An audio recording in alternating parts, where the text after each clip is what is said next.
अवामी न्यूज़ में खबरनि जो सिलसिलो जारी है। तव्हांखे बिरिया सिटी में ख़बर ॾींदा हलूं त बिरिया सिटी जे ॻोठ न्याल मेतलो जे रवासी बेवा औरत मुसामात दादली मेतलो पंहिंजे पुट आबिद अली मेतलो सां गॾु बिरिया सिटी प्रेस क्लब अॻियां सख़्त एहतिजाजी मुज़ाहिरो कयो। इन मौक़े ते बेवा औरत मीडिया अॻियां रोईंदे ॿुधायो त दे बिरिया सर्वे नंबर AB 636 637 ऐं 640 जी ॾह जरेब ज़मीन जेका संदसि अबे ॾाॾे जी छॾियल आहे। हिन ज़मीन ते संदसि फुफाट ख़ैर मोहम्मद पुट फैज़ मोहम्मद ज़बरदस्ती कब्ज़ो करे रेवेन्यू खाते बिरिया जे तपेदार मूसा अबड़ो जे ज़रिए खाता फेराया आहिनि ऐं केतिरे अरसे खां ज़बरदस्ती ज़मीन ते कब्ज़ो करे वेठा आहिनि। इन्हनि चयो त रेवेन्यू खाते बिरिया जे अमलदारनि ऐं ॿियनि वसवारनि वटि दाएं दाएं थकिजी पिया आहियूं, पर को बि असांजी ॿुधण वारो न आहे। इन्हनि मां पुट रोईंदे शीशन जज नौशरो फिरोज, SSP नौशरो फिरोज ऐं DSP नौशरो फिरोज खां घुर कई आहे त हिन मामले जो नोटिस वठी सिंधन जी ज़मीन ते कब्ज़ो ख़त्म करायो वञे ऐं फ्रॉड ज़रिए रिकॉर्ड जी फेर पार कंदड़ कामोरनि ख़िलाफ़ सख़्त क़दम खयो वञे।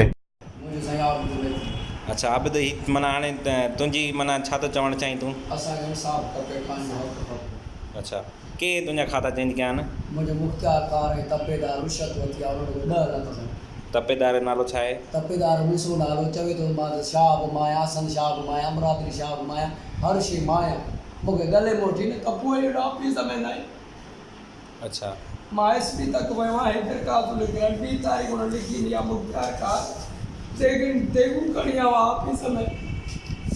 SP जो पावर आहे हिते वरी शायदि नथो थिए असांजे मित्र में को मुंहिंजे नाने सर्टिफिकेट खे मिले पोइ जो उन्हनि खे दाबो राजन तॾहिं न मोहताज न माता है।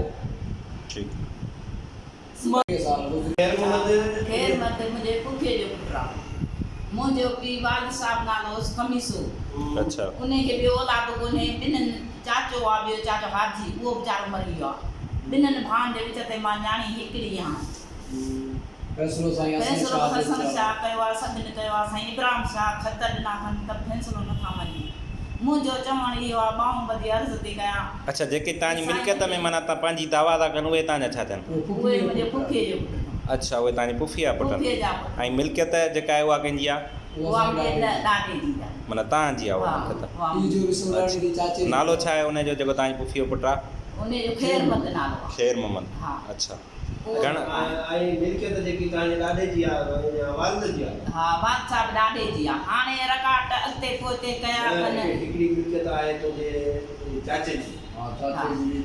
वधीक ख़बरनि ऐं तफ़सील जे लाइ विज़िट कयो असांजी वेबसाइट awami news hd.com ऐं ॾिसंदा रहो अवामी न्यूज़ HD।